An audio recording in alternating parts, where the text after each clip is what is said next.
Superman's affliction to kryptonite has become so synonymous with weakness that it's replaced the term Achilles heel as the go-to phrase for vulnerability. However, despite that, most people don't really know what it actually does to the Man of Steel. Well, maybe it's time we change that, and maybe it's time we finally get a grasp on this glowing green space rock and what it does specifically to Superman. Because today, Dave knows kryptonite.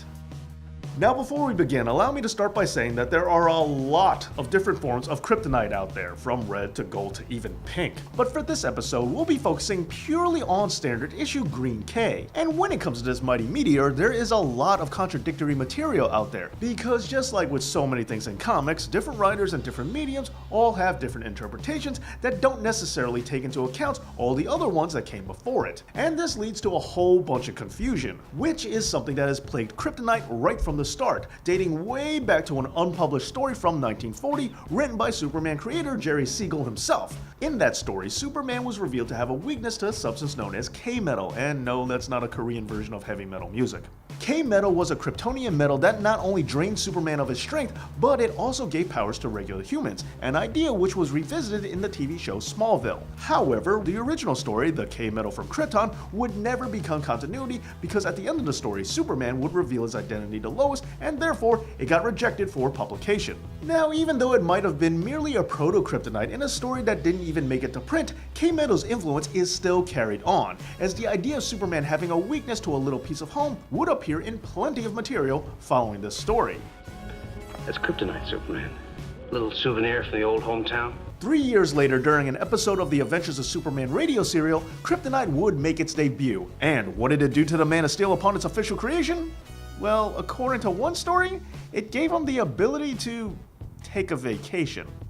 It has been claimed that back when the radio series was done live, kryptonite would be used to weaken Superman so much so that he would be reduced to only making groaning sounds, which meant that voice actor Bud Collyer, who played Superman, would be able to get some time off while another actor just does all the groaning noises for him. However, this has been disputed, since in the episode that featured kryptonite's introduction, it was never actually used on Superman. Instead, the substance served more as a way to explore Superman's origins. 6 years later, and kryptonite would officially make its first appearance in DC comic books, introduced because, as former DC editor Dorothy Woolfolk put it, the idea of an invulnerable Superman was boring. Now, upon finally making it to print, good old green kryptonite would be portrayed as red. Well as many other colors. It wasn't until 1951 where the substance would definitively become green, with the other colors of kryptonite representing different forms. And after all that, we could see where all the problems began. Is it K-metal or is it kryptonite? And is it shiny and metallic or is it just a rock? And of course, the big question, what does it actually do to Superman?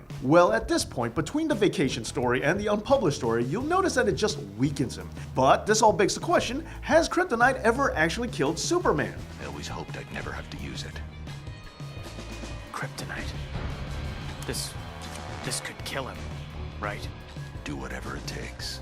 Well, most of the time when we see Big Blue biting the big one, he's usually bludgeoned or magicked to death, like with Doomsday or other versions of Superman, or like when He-Man, the real most powerful man in the universe, turned him into a shish kebab. But in 1961, Lex Luthor would actually take down Superman with kryptonite rays in the story The Death of Superman, which predates the 1992 story of the exact same name. However, in this 1961 story, it isn't officially canon. But just 5 years later, we would see an in-continuity story where an alien named Zuniel would travel to Earth and kill Supes with kryptonite radio waves. Now, this all clogs up the works quite a bit, as some of you may be wondering with both radio waves and kryptonite rays, is it the kryptonite or is it the radiation? Because some people have wondered, if kryptonite is just a piece of Krypton, then why is it harmful to Kal-El of Krypton? If he's from there, what's the problem? Well, some have interpreted that because it's a little piece of home, it actually takes away his powers because, well, he wouldn't have his powers on Krypton. However, that doesn't explain why it causes some physical pain. The other explanation that you get is that the disaster that destroyed Krypton emitted radiation, and those chunks of Superman's birthplace are just teeming with it, and what destroyed Krypton could easily destroy a Kryptonian.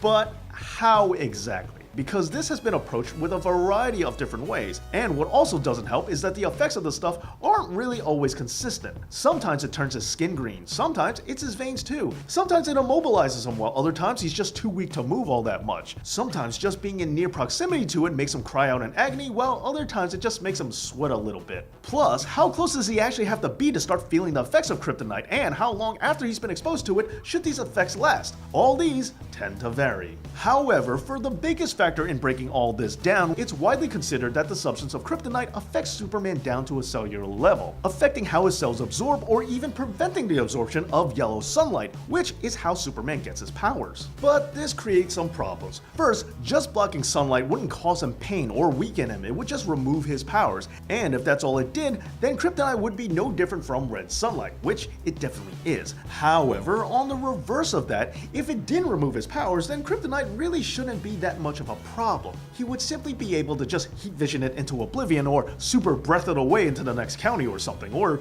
just fly away. Now, there are some modern day interpretations that state that it does affect some powers, but not all of them, and that kryptonite itself is actually immune to the effects of things like heat vision. But speaking of how kryptonite affects his powers, what about his invulnerability? Well, sometimes it's stated that kryptonite itself will actually kill him, but it does not make him vulnerable to other things. So you can't just put a piece of kryptonite right on his chest and then shoot him in the head with a gun. If you wanted to attack him with a weapon, you would either have to use a magical weapon, or you would have to use one that's made out of kryptonite. And kryptonite-based material is also how you would perform surgery on him. But why would you ever need to perform surgery on Superman? Could he ever get ill? Well, there are also some stories of how kryptonite actually makes him vulnerable enough to catch things like viruses. Furthermore, there was also that part in the story Public Enemies where Superman gets shot with a kryptonite bullet, and Batman had to take it out. The kryptonite's near your heart. I don't know if I'll be fast enough to get it before the wound closes.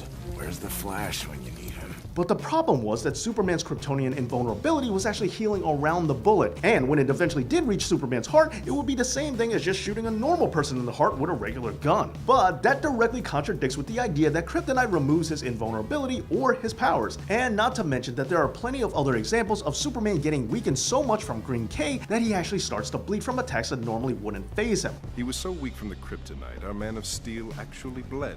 But all this still doesn't answer the question about why does kryptonite actually hurt Superman? Well, it all comes from yet another interpretation that kryptonite radiation poisons him down to a cellular level. That is what causes his skin to sometimes turn green, and that is what actually causes him physical pain. However, despite all of this information that I've just talked about, there is still one last note that I would like to bring up, because I still didn't answer, what about kryptonite actually killing the big blue Boy Scout? Because the answer is that it never really has. The true main universe Superman has always managed to come back to life. Sooner or later, it's always revealed that he is indeed alive, no matter what happens to him. Because ultimately, it seems like even kryptonite, his greatest weakness, could still never truly get rid of the Man of Steel. At least, not for good.